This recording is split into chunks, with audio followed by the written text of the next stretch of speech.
Welcome to స్వతంత్ర. నేను విజయ్. ముందుగా హెడ్లైన్స్ చూద్దాం. వాడివేడిగా తెలంగాణ అసెంబ్లీ సమావేశాలు, అధికార విపక్షాల మధ్య మాటల మంటలు.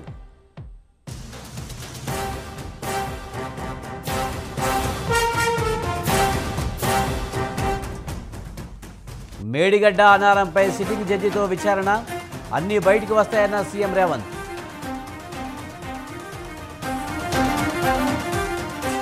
అప్పులపై మాట్లాడుతూ ఆస్తుల సంగతి ఎత్తడం లేదు, చరిత్రను ఎవరూ వక్రీకరించలేరన్న కేటీఆర్. బీఆర్ఎస్ నేతల పాస్పోర్ట్లు సీజ్ చేయాలి, సంచలన వ్యాఖ్యలు చేస్తున్న బండి సంజయ్.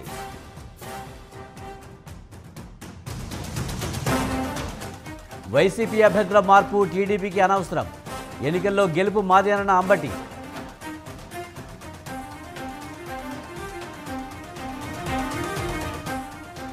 ఆడుదాం ఆంధ్ర కాదు, ఆంధ్రాను ఆడుకుంటున్నారు, త్వరలోనే పోలవరం వెళ్తానన్న పురంధరేశ్వరి. కేరళలో కరోనా కొత్త వేరియంట్, వేగంగా పెరుగుతున్న కేసులు.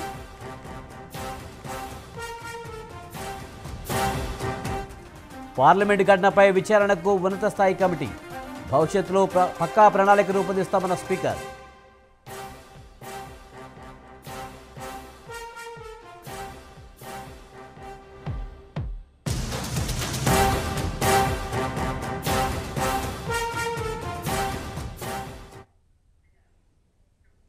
తెలంగాణ అసెంబ్లీ సమావేశాలు శనివారం అధికార ప్రతిపక్షాల మధ్య వాడివేడిగా సాగాయి. గవర్నర్ ప్రసంగానికి సభ్యులంతా ఆమోదం తెలిపారు. సీఎం రేవంత్ రెడ్డి, మాజీ మంత్రి కేటీఆర్ మధ్య తీవ్ర వాదనలు జరిగాయి. బీఆర్ఎస్ వైఫల్యాలపై ముఖ్యమంత్రి విరుచుపడగా అటు ప్రతిపక్ష నేత కేటీఆర్ ధీటుగా సమాధానమిచ్చారు. 50 ఏళ్ల కాంగ్రెస్ పాలనలో విధ్వంసం తప్ప ఏముంది చెప్పుకోవడానికంటూ ఘాటు వ్యాఖ్యలు చేశారు. బీఆర్ఎస్ 10 ఏళ్ల పాలనలో విధ్వంసం, రాచరిక పోకడలు అవలంబించారని మండిపడ్డారు. సమావేశాలు బుధవారానికి వాయిదా పడ్డాయి.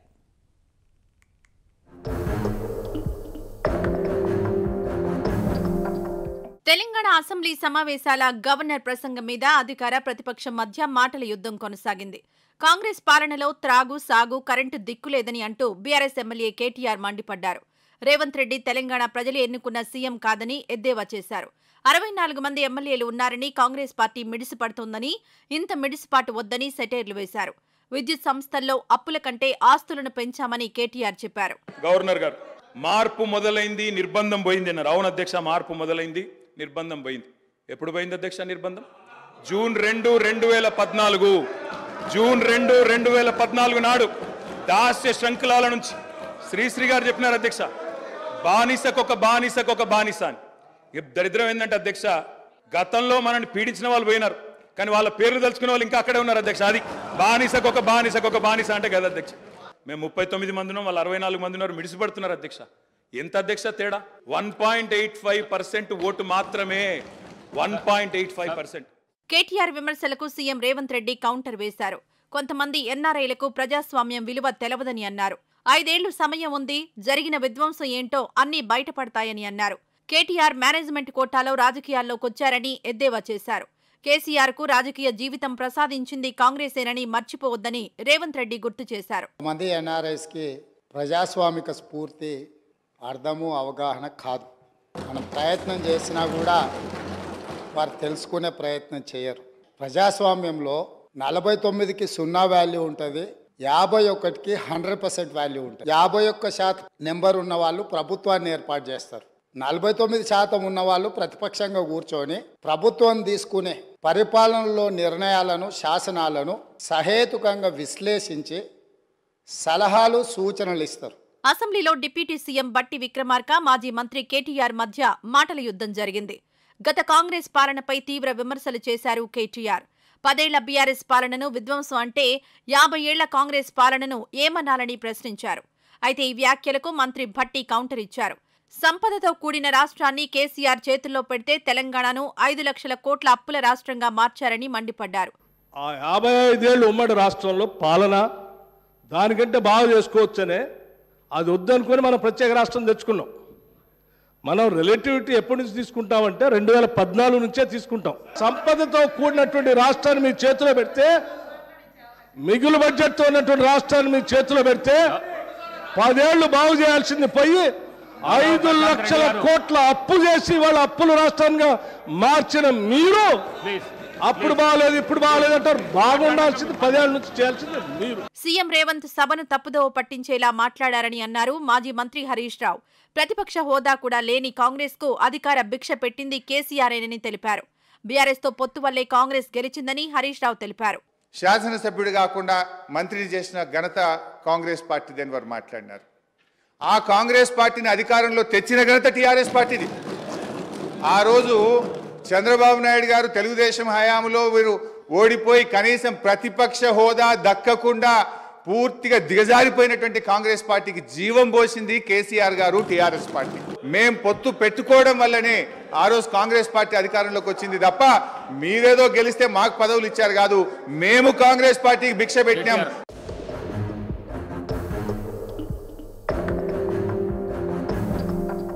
మొత్తానికి సభలో అధికార కాంగ్రెస్ ప్రతిపక్ష బీఆర్ఎస్ మధ్య ఒక రేంజ్లో యుద్ధమే జరిగిందని చెప్పవచ్చు. 10 ఏళ్ల పాలనలో బీఆర్ఎస్ ఏం చేసిందో, ప్రస్తుత కాంగ్రెస్ హయాంలో తెలంగాణ రాష్ట్రం ఎలా ముందుకు సాగుతుందో వేచి చూద్దాం.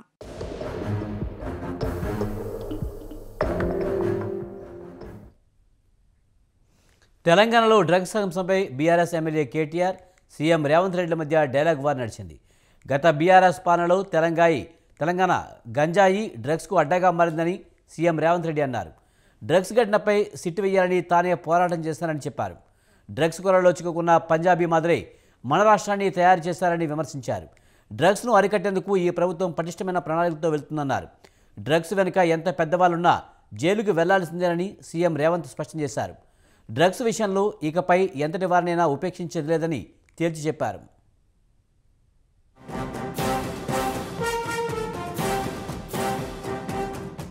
యువత డ్రగ్స్ బార్లో పడి చచ్చిపోతుంటే తెలంగాణ రాష్ట్రంలో పూర్తిగా కూకటి వేళ్లతో పెకిలించి వేయాల్సిన ఈ డ్రగ్స్ మహమ్మారి విషయంలో ఎందుకు విచారణలో ఈ ప్రభుత్వం ఆనాడు జాప్యం వహించింది, ఎందుకు నిర్లక్ష్యం వహించింది, ఎందుకు దీని మీద చర్యలు తీసుకోవడానికి నార్కటిక్ డిపార్ట్మెంట్కు, డిఆర్ఐ డిపార్ట్మెంట్కు, ఈడీ డిపార్ట్మెంట్కు ఎందుకు సంపూర్ణమైన సమాచారాన్ని ఇవ్వలేదని నేను అడుగుతున్నా అధ్యక్ష. ఇవాళ ఈ రాష్ట్రంలో డ్రగ్స్ అనే పదం వినిపించొద్దు. ఈ రాష్ట్ర సరిహద్దులు ఎవడు గంజాయితో రావద్దు. ఎవడు వచ్చినా, ఎంత పెద్దవాడైనా, ఎంత గొప్పవాడైనా వాళ్ళ వెనకాల ఎవరు ఉన్నా ఊచలు లెక్క పెట్టాల్సిందే. వారేదో కొత్తగా ఏదో చేసినట్టు డ్రగ్స్ విషయంలో అధ్యక్ష, మా ముఖ్యమంత్రి గారు, లీడర్ ఆఫ్ ఆపోజిషన్ కేసీఆర్ గారు, వారు పాపం వారికి మరి ఫాలో అవుతారా లేదా వార్తలు నాకు తెలియదు కానీ సివి ఆనంద్ గారు అనే additional director general of police ని టిఎస్ నాబ్ అనేది ఏర్పాటు చేసిందే మా ప్రభుత్వం. Telangana state anti narcotics bureau ఏర్పాటు చేసిందే మా ప్రభుత్వం. అది మేమే చెప్పినాము. మేమే మా ప్రభుత్వం ఉన్నప్పుడే ఏర్పాటు చేసిన సంస్థ. ఇవాళ మీరు క్రెడిట్ తీసుకుంటా అనుకోవచ్చు.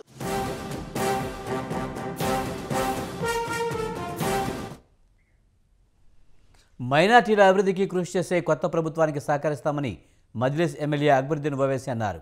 అసెంబ్లీలో గవర్నర్ ప్రసంగానికి ధన్యవాదాలు తెలిపే తీర్మానంపై చర్చ సందర్భంగా ఆయన మాట్లాడారు. మైనార్టీల అభివృద్ధికి కృషి చేసిన వైఎస్ రాజశేఖర రెడ్డికి మద్దతు ఇచ్చామని గుర్తు చేశారు. రాజకీయాలు ఎన్నికల వరకేనని, గెలిచిన పార్టీ, ప్రతిపక్షం పార్టీలు ప్రజల కోసం పనిచేయాలని కోరారు. కాంగ్రెస్ ఇచ్చిన హామీలు అమలు చేయాలని అక్బరుద్దీన్ డిమాండ్ చేశారు. ఆరోగ్యశ్రీ పథకంలో 10 లక్షల పెంపును ఏ విధంగా అమలు చేస్తారని ప్రశ్నించారు. रेड्डी साहब जब थे, जो राजीव आरोग्य श्री लाए थे, उस वक्त जो पैकेजेस बनाए थे, same amount is continuing sir. Same amount sir. Amount में इंक्रीज ही नहीं हुआ sir. You need to review this, see that. The reason I am saying is that sir, the private hospitals are not admitting any patient under Aarogyashri because the rates are very low sir. अब एक बात बोलता हूं, आप बुरा ना माने आप लोग, which is very important for the new government sir. So we welcome the increase in the health insurance coverage under Aarogyashri scheme of rupees 10 lakh. Sir, once again sir, honorable speaker sir, when I talk about Aarogyashri sir आप बोल दिए 10 लाख. आप मालूम कराइए साहब, क्या एक भी पेशेंट को अब तक आपके ऐलान के बाद क्या 10 लाख का बेनिफिट मिला? Guidelines have not been framed. Medigadda barrage కుంగుబాటుపై న్యాయ విచారణ జరిపించాలని ఎమ్మెల్సీ జీవన్ రెడ్డి డిమాండ్ చేశారు. ప్రభుత్వంపై భారం పడకుండా కాంట్రాక్టర్తో కాళేశ్వరం ప్రాజెక్టు పునరుద్ధరించాలని కోరారు. శాసన మండలిలో గవర్నర్ తమిళిసై ప్రసంగంపై ధన్యవాద తీర్మానంపై చర్చ సందర్భంగా జీవన్ రెడ్డి మాట్లాడారు. ఎంతో ప్రతిష్టాత్మకంగా తీసుకుని నిర్మించిన కాళేశ్వరం ప్రాజెక్టును గత ప్రభుత్వం సాగునీటి కోసం వినియోగించకుండా పర్యాటకంగా వాడుకుందని ఆరోపించారు. కేంద్రం వివక్ష వల్ల జాతీయ హోదా సాధించలేకపోయామన్నారు. కృష్ణానదిపై ఏపీ అక్రమ ప్రాజెక్టుల నిర్మాణం అడ్డుకోవాలని కోరారు. విద్యుత్ సంస్థలు 80,000 కోట్ల అప్పుల్లో ఉన్నాయని చెప్పారు. పెరిగి కూడా ఏదైతుందో మరి దీనిపై సెంట్రల్ వాటర్ కమిషన్ ఏమంటది, దానికి అసలు కేంద్ర జలవనరుల సంఘం ఆమోదం లేదంటది. మరి అదేందో వాస్తవాలు వెలికి రావాలి. అసలు కేంద్ర జలవనరుల సంఘం CWC అనుమతులు ఉన్నాయా లేవా, ఆ అనుమతులు ఏ మేరకు ఉన్నాయి, ఆ డిజైనింగ్ ఏంటి, ఆ డిజైన్ కు భిన్నంగా ఇది నిర్మాణం చేసిందా, ఇవన్నీ కూడా వెలికి రావాలంటే రావాల్సిన ఆవశ్యకత ఉంది. కాబట్టి మీ ద్వారా దయచేసి అధ్యక్ష, నేను రాష్ట్ర ప్రభుత్వానికి గౌరవ ముఖ్యమంత్రి గారిని ఏదైతుందో వారు బాధ్యత చేపట్టారు. ముఖ్యమంత్రి రేవంత్ రెడ్డి గారు బాధ్యత చేపట్టడంతో ఏదైతుందో వారిపై బాధ్యత విరిగిపోయింది. వారు రాబోయే 5 సంవత్సరాల పాలనకే పరిమితం కాదు అధ్యక్ష అని చెప్పంటున్నారు. మీరు రాబోయే 5 సంవత్సరాల పాలన చేయడం ఎంతో మీపై బాధ్యత ఉంటుందో గత దశాబ్ద కాలంలో జరిగినటువంటి ఒక వైఫల్యాలను కూడా వెలికి తీసే బాధ్యత మీ. గత దశాబ్ద కాలంలో ఈ రాష్ట్రం ఏదైతుందో ఇలా అప్పుల ఊబులకు నెట్టబడటానికి కారణం ఏంటి, ఆ వాస్తవాలను వెలికి రావాల్సిన ఆవశ్యకత ఉంది. నిరుపేద వర్గాలకు ఏదైతుందో ఎస్సీలే కానీ ఎస్టీలే కానీ బలహీన వర్గాలే కానీ ఆర్థికంగా వెనుకబడ్డ వర్గాలు ఏదైతుందో 200 యూనిట్ల లోపల కాల్చే వారికి ఇలా ఉచిత విద్యుత్ వినియోగం గృహ అవసరాలకు ఇవ్వడం అనేది గొప్ప విషయం అధ్యక్ష చెప్పండి. దయచేసి మీరు 100 రోజుల లోపల దీన్ని అమలు చేస్తున్న మీరు ఆల్రెడీ మీరు పేర్కొన్న అధ్యక్ష. ఇవాళ ఇంత సాంకేతిక పరిజ్ఞానం పెరిగి కూడా ఏదైతుందో మరి దీనిపై సెంట్రల్ వాటర్ కమిషన్. గవర్నర్ ప్రసంగం వాస్తవానికి దూరంగా ఉందని బీజేపీ ఎంపీ లక్ష్మణ్ అన్నారు. 6 గ్యారెంటీలకు నిధులు ఎలా తెస్తారో స్పష్టత లేదని చెప్పారు. గవర్నర్ ప్రసంగం చూస్తే హామీల అమలుపై అనుమానాలు ఉన్నాయని అన్నారు. గవర్నర్ ప్రసంగంలో రైతు రుణమాఫీ, రైతు బంధు లేదన్నారు. మొదటి కేబినెట్లో మెగా డిఎస్సీపై ప్రకటన ఉంటుందన్న హామీ ఏమైందని ప్రశ్నించారు. 100 రోజులు దాటాక ప్రజల పక్షాన నిలబడి పోరాటం చేస్తామని ఎంపీ లక్ష్మణ్ స్పష్టం చేశారు.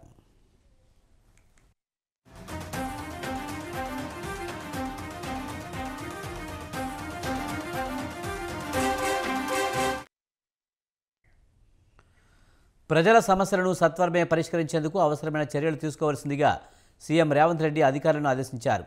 ప్రజలు తమ సమస్యలను విన్నవించుకోవడానికి మంత్రుల ఛాంబర్స్లో నిర్దిష్టమైన సమయం, ప్రత్యేక సౌకర్యాలు కల్పించేందుకు అధ్యయనం చేయాలని సూచించారు. పట్టణాల్లో, గ్రామాల్లో ప్రతి నెల వారంలో మొదటి వారంలో 1 లేదా 2 రోజుల పాటు సభలు నిర్వహించి ప్రజల సమస్యలను వెంటనే పరిష్కరించుకునేందుకు కృషి చేయాలన్నారు. ఇలా చేయడం వల్ల ప్రజలు హైదరాబాద్ దాకా వచ్చే అవసరం తగ్గుతుందని అన్నారు. విజ్ఞప్తులు, ఫిర్యాదులను డిజిటలైజ్ చేయాలని, ఎప్పటికప్పుడు స్టేటస్ను ప్రజలకు తెలియజేయాలని సీఎం రేవంత్ ఆదేశించారు.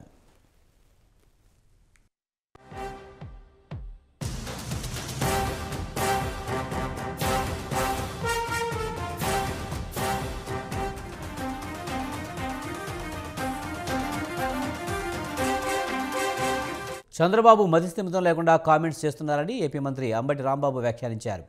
వైసీపీ అభ్యర్థుల మార్పుపై అనవసరపు కామెంట్స్ చేస్తున్నారని మండిపడ్డారు. ఎందుకు చంద్రబాబు సింగిల్గా పోటీ చేయలేకపోతున్నారని, చంద్రబాబు, లోకేష్లు సింగిల్గా పోటీ చేయగలరా అని సవాల్ విసిరారు. చంద్రబాబు, పవన్ పార్టీలను కాలగర్భంలో కలిపివేసేదే మా వ్యూహమని మంత్రి చెప్పారు. రిమాండ్ తర్వాత చంద్రబాబు మతి భ్రమించిందా అంటూ ఎద్దేవా చేశారు.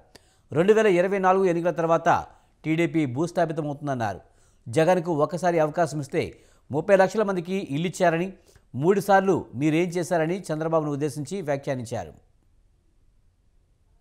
చెప్పండి, జగన్మోహన్ రెడ్డి గారిని ఓడిస్తామని చెప్పండి.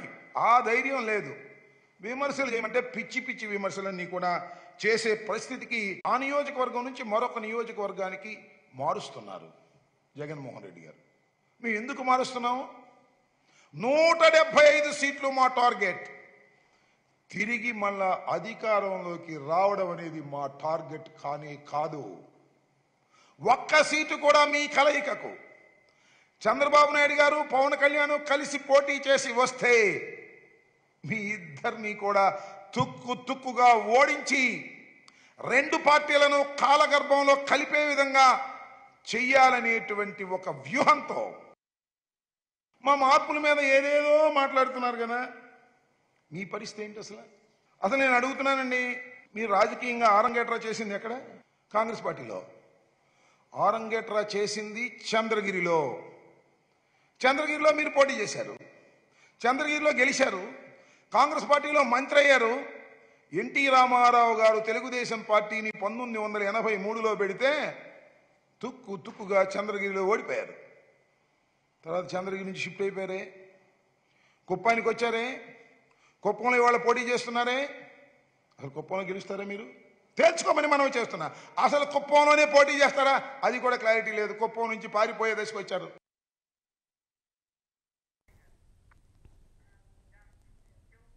చంద్రబాబు నాయుడు దెయ్యాలు వేదాలు వల్లించినట్లు మాట్లాడుతున్నారని మంత్రి కారుమూరి వెంకట నాగేశ్వరరావు ఎద్దేవా చేశారు. ప్రత్యేక హోదా వద్దు, ప్రత్యేక ప్యాకేజీ ముద్దని ఒప్పించి రాష్ట్రాన్ని సర్వనాశనం చేశారన్నారు. పోలవరాన్ని ఏటీఎం కార్డులాగా వాడుకున్నారని మోదీ చెప్పిన మాటలు మర్చిపోయారా అని ప్రశ్నించారు. చేస్తానో ఏం చేశావు? ఏదైతే జీపీఎస్ తీసుకొచ్చి ఇవాళ ఏదైతే ఎంప్లాయీస్కి ఇంకా అనుకూలంగా ఉండే విధంగా ఇది చేసాం. ఇది చాలా మంది ఎంప్లాయీస్ కొంచెం దీన్ని అర్థం చేసుకోవాలి, అవగాహన చేసుకుంటున్నారు, ఇప్పుడిప్పుడే చేస్తారు. ఏదైనా జగన్మోహన్ రెడ్డి గారు చెప్పింది చేసే మనిషి. ఖచ్చితంగా ఎంప్లాయీస్ అందరికీ కూడా ఉపయోగం ఉండేలాగా చేస్తారు. కానీ నీలాగా కప్పదాటులు మాత్రం దాటరు, కప్పదాటు మాటలు చేయరని చెప్పి ఈ సందర్భంగా చేస్తాం. నువ్వు అందరినీ కూడా వంచే మనుషువు. ఈ రాష్ట్ర ప్రజల్ని వంచిస్తున్నావు, ఎంప్లాయీస్ను వంచిస్తున్నావు, అందరినీ కూడా వంచే మనుషు. నువ్వు నిజం ఎరగవు. నిజం చెప్పాను కదా, నిజం చెప్తే నీ తలకాయ 1000 చెక్కల ఉందిగా. సిపిఎస్ రద్దు చేస్తానో ఏం చేశావు? ఏదైతే జీపీఎస్ తీసుకొచ్చి ఇవాళ ఏదైతే ఎంప్లాయీస్కి ఇంకా అనుకూలంగా ఉండే విధంగా ఇది చేసాం. ఇది చాలా మంది ఎంప్లాయీస్ కొంచెం దీన్ని అర్థం చేసుకోవాలి, అవగాహన. వైసీపీ ప్రభుత్వ పెద్దల అండతోనే ఏపీలో గంజాయి సాగు జోరుగా సాగుతుందని టీడీపీ జాతీయ ప్రధాన కార్యదర్శి నారా లోకేష్ అన్నారు. టీడీపీ జనసేన ప్రభుత్వం అధికారంలోకి రాగానే నల్లబెల్లంపై ఆంక్షలు తొలగిస్తామని తెలిపారు. చెరుకు రైతులకు ప్రభుత్వం తరపున సహకారం అందించి ఆదుకుంటామని హామీ ఇచ్చారు. వ్యవసాయ రంగం పూర్తిగా సంక్షోభంలో కూరుకుపోయిందన్న లోకేష్ రాష్ట్ర వ్యాప్తంగా ఇరిగేషన్ కాలువల నిర్వహణకు పూర్తిగా గాలి కుదిలేశారని ఫైర్ అయ్యారు. అధికారంలోనికి వచ్చాక అంగన్వాడీల డిమాండ్లు పరిష్కరిస్తామని హామీ ఇచ్చారు. జగన్ అధికారంలోనికి వచ్చాక బీసీ సప్లాన్ నిధులను దారి మళ్లించారని లోకేష్ ఆరోపించారు. కూరగాయల కొట్టుకెళ్ళి బంగాళదుంప ఇమ్మంటే ఉల్లిగడ్డ ఇచ్చాడు. ఇదేంటబ్బా అన్న, కేజీ బంగాళదుంప అడిగా, కేజీ ఉల్లిగడ్డ ఇస్తాడు. ఇదేంటబ్బా అన్న, అరే ముఖ్యమంత్రి ఇది బంగాళదుంప అంటున్నాడు సార్ అన్న. అరే ఆడు సైకో, ఉంది లేనట్టు లేని ఉన్నట్టు అంటాడు. మీరు ఆ మాయలో ఎట్లా పడ్డారా బాబు అని ఆయన చెప్తాం జరిగింది. అరే ఉల్లిగడ్డకి బంగాళదుంపకి తేడా తెలినాడు ముఖ్యమంత్రి అవుతే ఇంకా రైతుల పరిస్థితి ఎలా ఉంటుందో ఒకసారి ఆలోచించండి. ఇప్పుడు వరి మొత్తం మనకి తీవ్రంగా నష్టపోయాం. వరి రైతులు తీవ్రంగా నష్టపోయారు మన ప్రాంతంలో. కానీ వాళ్ళు చెప్పుకుంటున్నారు అద్భుతంగా చేశారంట, డబ్బులు ఇచ్చేశారంట. వరి రైతులకు డబ్బులు ఇచ్చేశారంట. బా మీ అకౌంట్లో డబ్బులు పడిందంట చూసుకోండి. ఈరోజు న్యూస్ పేపర్లో చదివితే అద్భుతంగా స్పందించిందంట. కొన్ని న్యూస్ పేపర్లో వాళ్ళ కరపత్రం ఉంది కదా, అద్భుతంగా స్పందించింది. వరి రైతులందరినీ ఆదుకుందంట ఈ ప్రభుత్వం. నేను అడుగడుగున వరి రైతులు కలిస్తే అరే ఎవడు వచ్చే కనీసం మా నష్టపోయిన పొలాలు అడుగు పెట్టలేదని చెప్పే పరిస్థితి, అది పరిస్థితి. అందుకేనా ఆయనకు జబ్బు ఉందిలే, మైథోమేనియా సిండ్రోమ్. గూగుల్లో కూడా చూడు. ఆ జబ్బు లక్షణం ఏంటో తెలుసా? జబ్బు లక్షణం ఏంటో తెలుసా? ఉంది లేనట్టు, లేనిది ఉన్నట్టు చెప్తాం. ఇంకా జబ్బు ఉన్నట్టుంది. అందుకే లండన్ నుంచి మందులు తెప్పించుకుంది ఏదంటే. కూరగాయల కొట్టుకెళ్ళి బంగాళదుంప ఇమ్మంటే ఉల్లిగడ్డ ఇచ్చాడు. ఇదేంటబ్బా అన్న, కేజీ బంగాళదుంప అడిగా, కేజీ ఉల్లిగడ్డ ఇస్తాడు. ఇదేంటబ్బా అన్న, అరే ముఖ్యమంత్రి ఇది. పోలవరం నిర్మాణానికి ప్రతి పైసా కేంద్రమే భరిస్తుందని బీజేపీ ఏపీ అధ్యక్షురాలు పురంధరేశ్వరి అన్నారు. త్వరలో పోలవరం ప్రాజెక్టును సందర్శిస్తానని చెప్పారు. ఏలూరు జిల్లాకు పీఎం ఆవాస్ యోజన కింద 1,00,000 ఇళ్లు కేటాయించామని తెలిపారు. రాష్ట్ర ప్రభుత్వం ఎన్ని ఇళ్లు నిర్మించిందో శ్వేతపత్రం విడుదల చేయాలని డిమాండ్ చేశారు. రాష్ట్రంలో విధ్వంసకర పాలన చూస్తున్నామన్న పురంధరేశ్వరి కొత్త పరిశ్రమలు రాని పరిస్థితి ఉందని ఆవేదన వ్యక్తం చేశారు. ప్రశ్నిస్తే అడిగితే కేసులు, వేధింపులకు గురి చేస్తున్నారంటూ మండిపడ్డారు. స్వయం ఉపాధి రుణాలను సైతం దారి మళ్లించారని, రాష్ట్రంలో బీసీ డిక్లరేషన్కు చట్టబద్ధత లేదని పురంధరేశ్వరి విమర్శించారు.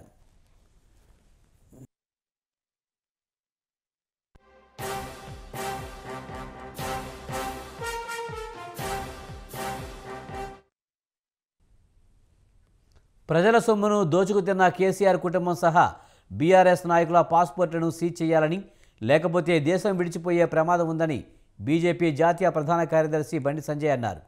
కేసీఆర్, ఆయన కుటుంబ సభ్యులు, ఓడిపోయిన బీఆర్ఎస్ ఎమ్మెల్యేలు, మంత్రులంతా అవినీతి, అరాచకాలకు పాల్పడ్డారని ఆరోపించారు. ప్రజల సొమ్మును దోచుకుతున్నారని అన్నారు. వెంటనే వాళ్ళ అవినీతిని బయటపెట్టాలని డిమాండ్ చేశారు. అంతకుముందే వాళ్ళ పాస్పోర్ట్లన్నీ రాష్ట్ర ప్రభుత్వం సీజ్ చేయాలన్నారు. లేకుంటే విదేశాలకు పారిపోయే ప్రమాదం ఉందన్నారు. సీజ్ చేయాలి. గతంలో ఉన్నటువంటి ఇప్పుడు ఓడిపోయినటువంటి మాజీ శాసనసభ్యులు గాని మాజీ మంత్రుల యొక్క పాస్పోర్ట్ కూడా సీజ్ చేయాలి, స్వాధీనం చేసుకోవాలి. ప్రజలాస్తులు దోసుకున్నారు, ప్రభుత్వాస్తులు దోసుకున్నారు. ఎంత అరాచకం! ఒక్కొక్క బీజేపీ కార్యకర్తలను గాని అక్కడక్కడ కాంగ్రెస్ పార్టీ కార్యకర్తలు గాని ఏ విధంగా వాళ్ళు దాడులు చేసుడు, కొంతమంది పోలీసు ద్వారా కొట్టించే ప్రయత్నం, అరాచకం కొట్టించే ప్రయత్నం చేశారు. పొట్టు దోసుకున్నారు. వాళ్ళ అవినీతిని అక్రమాలను ప్రశ్నిస్తే దొంగ కేసులు బనాయించారు. ఇప్పుడు ఏం చేస్తారు? ఇప్పుడు అంటే రేవంత్ రెడ్డి గారు నమ్మకం ఉంది, పక్కా ఈ పాస్పోర్ట్ సీజ్ చేయించండి దయచేసి, లేకుంటే దొంగలు పారిపోతారు. వీళ్ళు బిల్లా మొత్తం మూటమని చదువుకున్నారు. ఎక్కడ విచారణ ప్రారంభిస్తే తొందర దేశం వేరే దేశాల్లో పారిపోయే ప్రమాదం ఉంది. వీళ్ళు ఆ ప్లాన్ చేసుకున్నారు, గెలిచి ఉండాలి, గెలవకుండా పారిపోవాలి అని చెప్పండి. వాళ్ళ ఆస్తులను స్వాధీనం చేసుకోవాలి, అక్రమంగా సంపాదించిన ఆస్తులను స్వాధీనం చేసుకోవాలి. ముందుగా వాళ్ళు పారిపోకుండా వాళ్ళ పాస్పోర్ట్లు మాత్రం స్వాధీనం చేసుకోవాలి. పాస్పోర్ట్లను కేసీఆర్ గారు తప్ప వాళ్ళ కుటుంబ సభ్యులందరి పాస్పోర్ట్లు సీజ్ చేయాలి. గతంలో ఉన్నటువంటి ఇప్పుడు ఓడిపోయినటువంటి మాజీ శాసనసభ్యులు గాని మాజీ మంత్రుల యొక్క పాస్పోర్ట్ కూడా సీజ్ చేయాలి, స్వాధీనం చేసుకోవాలి. ప్రజలాస్తులు దోసుకున్నారు, ప్రభుత్వాస్తులు దోసుకున్నారు. ఎంత అరాచకం! ఒక్కొక్క బీజేపీ కార్యకర్తలను గాని అక్కడక్కడ కాంగ్రెస్ పార్టీ కార్యకర్తలు గాని ఏ విధంగా వాళ్ళు దాడులు చేసుడు, కొంతమంది పోలీసు ద్వారా కొట్టించే ప్రయత్నం, అరాచకం కొట్టించే ప్రయత్నం చేశారు. పొట్టు దోసుకున్నారు. వాళ్ళ అవినీతిని అక్రమాలను ప్రశ్నిస్తే దొంగ కేసులు బనాయించారు. ఇప్పుడు ఏం చేస్తారు? ఇప్పుడు అంటే రేవంత్ రెడ్డి గారు నమ్మకం ఉంది, పక్కా ఈ పాస్పోర్ట్ సీజ్ చేయించండి దయచేసి, లేకుంటే దొంగలు పారిపోతారు. వీళ్ళు బిల్లా మొత్తం మూటమని చదువుకున్నారు. ఎక్కడ విచారణ ప్రారంభిస్తే తొందర దేశం వేరే దేశాల్లో పారిపోయే ప్రమాదం ఉంది. వీళ్ళు ఆ ప్లాన్ చేసుకున్నారు, గెలిచి ఉండాలి, గెలవకుండా పారిపోవాలి అని చెప్పండి. పార్లమెంటు భద్రతా ఉల్లంఘనపై ఎంపీలందరికీ లోక్సభ స్పీకర్ ఓం బిర్లా లేఖ రాశారు. ఘటనపై లోతైన విచారణ కోసం ఉన్నత స్థాయి విచారణ కమిటీని ఏర్పాటు చేశామని స్పీకర్ ఓం బిర్లా తెలిపారు. పార్లమెంటు కాంప్లెక్స్లో భద్రతకు సంబంధించి పలు అంశాలను సమీక్షించి హైపవర్డ్ కమిటీ ఏర్పాటు చేసినట్లు లేఖలో పేర్కొన్నారు. భవిష్యత్తులో సంఘటనలు పునరావృతం కాకుండా ఉండేలా పక్కా కార్యాచరణ ప్రణాళిక రూపొందిస్తున్నామని స్పీకర్ ఓం బిర్లా లేఖలో తెలిపారు. स्पीकर साहब ने स्वयं सुरक्षा की दृष्टि से, सदन में संचालन की दृष्टि से सभी राजनीतिक दलों को आमंत्रित किया कि उनके सुझाव दिए जाएं। ये मेरा लोकसभा सांसद के नाते अनुभव रहा है कि बिना किसी पक्षपात के स्पीकर महोदय ने राष्ट्र के हर विषय पर सभी राजनीतिक दलों के नेताओं को अपना पक्ष रखने का मौका दिया। लेकिन ये सांसद होने के नाते हमारी जिम्मेदारी बनती है कि हम सदन की गरिमा को आहत ना करें। लोकसभा के स्पीकर वो किसी पक्ष के नहीं, राष्ट्र के हैं और संविधान की मर्यादा के संरक्षक के रूप में लोकसभा में अपनी सेवा देते हैं। घटना के बाद भी स्पीकर साहब ने स्वयं లోక్సభలో దుండగుల చొరబాటు ఘటనపై కాంగ్రెస్ అగ్రనేత రాహుల్ గాంధీ స్పందించారు. కేంద్ర ప్రభుత్వంపై విమర్శలు గుప్పించారు. నిరుద్యోగం వల్లే ఈ ఘటన జరిగిందని వ్యాఖ్యానించారు. పార్లమెంట్లో భద్రతా వైఫల్యం నిజమే గాని అది ఎందుకు జరిగిందనేది ముఖ్యమన్నారు. అందుకు కారణం నిరుద్యోగమన్న రాహుల్ మోదీ విధానాల వల్ల దేశ ప్రజలకు ఉపాధి దొరకడం లేదన్నారు. ప్రస్తుతం దేశ పౌరులు ఎదుర్కొంటున్న అతిపెద్ద సమస్య నిరుద్యోగమన్నారు రాహుల్. ద్రవ్యోల్బణంతోనూ ప్రజలు సతమతమవుతున్నారని వెల్లడించారు.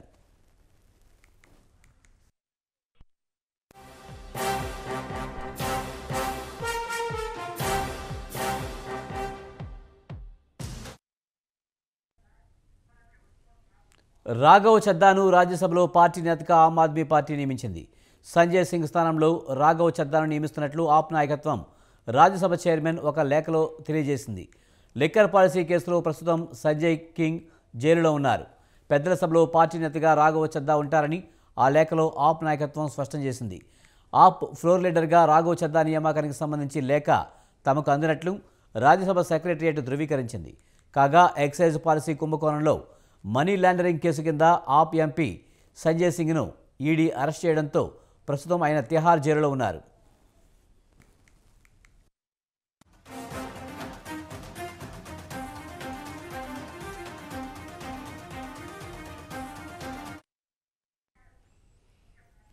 వచ్చే ఏడాది జనవరి 22న అయోధ్య రామ మందిరం ఆలయ ప్రతిష్ఠ జరగనుంది. జనవరి 14న మకర సంక్రాంతి తర్వాత రామ్లాల్ ప్రతిష్టాపన ప్రక్రియ ప్రారంభించి 10 రోజుల పాటు ప్రతిష్ఠా కార్యక్రమాన్ని ట్రస్ట్ నిర్వాహకులు నిర్వహించనున్నారు.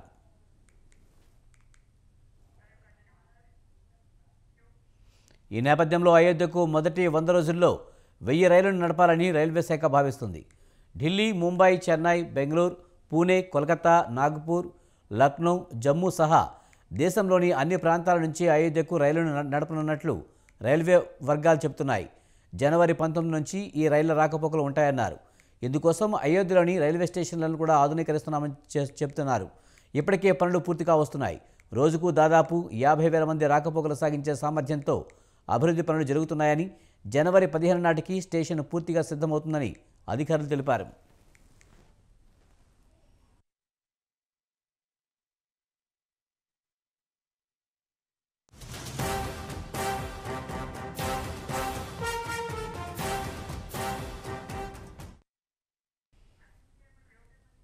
ప్రపంచంలోనే అతిపెద్ద ఆఫీస్ బిల్డింగ్ మన దేశంలోనే ప్రారంభం కాబోతుంది.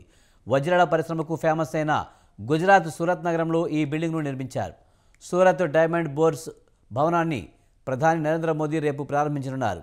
సూరత్లో నిర్మించిన ఈ భవనం ప్రపంచంలోనే అతిపెద్ద డైమండ్ ట్రేడింగ్ సెంటర్గా మారనుంది. రత్నాల రాజధానిగా పేరొందిన సూరత్లోనే 90% వజ్రాలు తయారవుతాయి. దాదాపు 65,000 మంది డైమండ్ నిపుణులకు ఈ ట్రేడింగ్ సెంటర్ ఒకటే వేదికగా మారనుంది. దీంతో దేశంలో డైమండ్ ట్రేడింగ్ ఒకే గొడుగు కిందకు తెచ్చినట్లవుతుంది.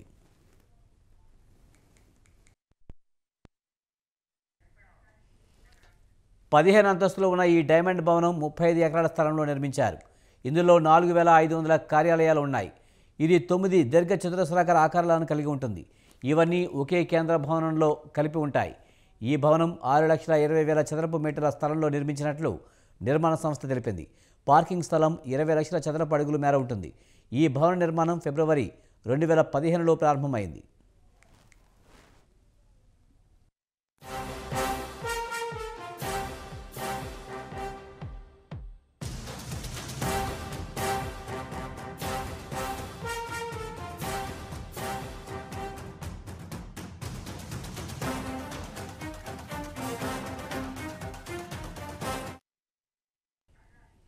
వజ్రాల నిపుణులు రైళ్లలో ప్రతిరోజు ముంబైకి వెళ్లకుండా ఈ భవనం అన్ని రకాలుగా ఉపయోగపడుతుందని నిర్మాణ సంస్థ సీఈఓ మహేష్ గాదవి తెలిపారు.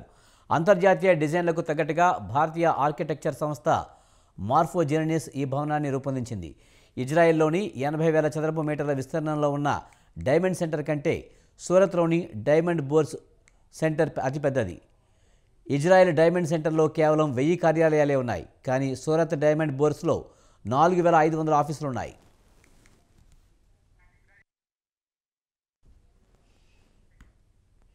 కరోనా వైరస్ ఇప్పుడిప్పుడే విడిచిపెట్టేలా కనిపించడం లేదు. 2 సుదీర్ఘమైన లాక్డౌన్ల తర్వాత దాని ప్రభావం తగ్గిందని ఊపిరి పీల్చుకునే లోపే కొత్త వేరియంట్లతో అది కంగారు పెట్టిస్తూనే ఉంది. ఒకదాని తర్వాత మరొక కొత్త వేరియంట్లతో తన కోరాల్ని చాచుతూ ప్రపంచ దేశాలను ఆందోళనకు గురిచేస్తుంది. ఇప్పుడు తాజాగా JN1 అనే కొత్త సబ్ వేరియంట్ పుట్టుకొచ్చింది. చైనాలో ఈ కొత్త వేరియంట్ కేసులు పుట్టగొడుగులా పెరుగుతున్నాయి. ఇప్పుడు ఇది భారత్లోనూ చొరబడింది. JN1 కేసును డిసెంబర్ 8న కేరళలో కనుగొన్నారు. ఈ నేపథ్యంలో కేరళ ప్రభుత్వం అప్రమత్తమైంది. నవంబర్ 18వ తేదీన 79 ఏళ్ల మహిళ నుండి వచ్చిన నమూనా RT-PCR పరీక్షలో పాజిటివ్గా తేలింది. ఆమె ఇన్ఫ్లుయెంజా లాంటి అనారోగ్య తేలికపాటి లక్షణాలు ఉన్నాయని, మెల్లగా కోవిడ్-19 నుంచి కోలుకున్నట్టు తెలిసింది. అంతకుముందు సింగపూర్లో ఉన్న ఒక భారతీయ యాత్రికుడు కూడా JN1 సబ్ వేరియంట్ బారిన పడ్డాడు. తమిళనాడులోని తిరుచిరాపల్లి జిల్లాకు చెందిన ఆ వ్యక్తి అక్టోబర్ 25వ తేదీన సింగపూర్కి వెళ్ళాడు. అయితే స్థానికంగా కానీ తమిళనాడు రాష్ట్రంలో కానీ ఈ వేరియంట్ కేసులేమీ నమోదు అవ్వలేదని రిపోర్ట్స్ వెల్లడించాయి.